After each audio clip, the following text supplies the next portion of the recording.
আসসালামু আলাইকুম ভাই। ওয়ালাইকুম সালাম ভাই, বসেন। জি ভাই, কিছু বলবেন? জি ভাই, আমি বললাম ওই যে হুজুর। জি, আসুন।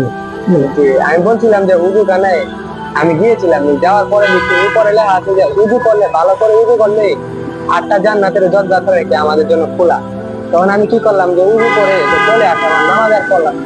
নামাজ পড়েন নাই? জি নওজু করেই যে চলে আসছি। আর নামাজ উজু করে আমরা 8টা জান্নাতের দরজা খোলা পাই, তাই আমাদের নামাজ পড়ে তার কোনো কিছু করেন না। আচ্ছা, কথাটা তো ঠিকই বলছেন, যে হাদিসের কথায় আছে। আমিও বিভিন্ন জায়গায় দেখছি, মসজিদের ওযুখানায় দিক দিয়ে লেখা থাকে যে ভালো রূপে, যে ব্যক্তি ভালো রূপে ওযু করবে তার জন্য জান্নাতের 8টি দরজা খোলা। এই জন্য আপনি আর নামাজ পড়েন নাই? হ্যাঁ, জি। সেখান কথা হইতেছে, নামাজ পড়লে কে খুশি হয়? আর আল্লাহ খুশি হয়। আল্লাহ খুশি আছে, এটা তো জানেন। নামাজ না পড়লে কে খুশি হয়? শয়তান। শয়তান। জান্নাত টাকার আল্লাহর। আল্লাহর।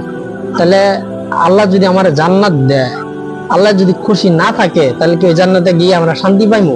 না। জান্নাত যদি আল্লাহর হয়, হ্যাঁ, আল্লাহর জান্নাতে আমরা থাকতেছি, ভিতরে আল্লাহ তাআলা জান্নাতের মধ্যে অনেক কিছু দিব। দুধের নহর দিব, পানির নহর দিব, তারপরে হচ্ছে মধুর নহর দিব। জান্নাতের মধ্যে অনেক নাজ নিয়ামত থাকবো, আল্লাহ তাআলা আমাদের জন্য রাখছে। আল্লাহ যদি জান্নাতে যাওয়ার পর আল্লাহ যদি খুশি না থাকে, তাহলে ওগুলার নাজ নিয়ামত ভোগ করে কি আমরা মনের মধ্যে শান্তি পাইমু? না, শান্তি পাইমু না। তাহলে কি করতে হইব? নামাজে পড়তে হইব, আগে ভালো করে উযু করতে হইব, তারপরে নামাজও পড়তে হইব। তাহলে কি করতে হবে?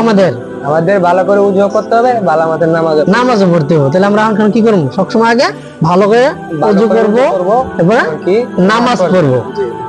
আচ্ছা, ঠিক আছে, এখন বুঝতে পারছেন? জি। আচ্ছা, ওকে, আল্লাহ হাফেজ। হ্যাঁ, দোয়া আছে। হ্যাঁ, আচ্ছা, আসসালামু আলাইকুম। আসসালামু আলাইকুম। ওয়ালাইকুম আসসালাম।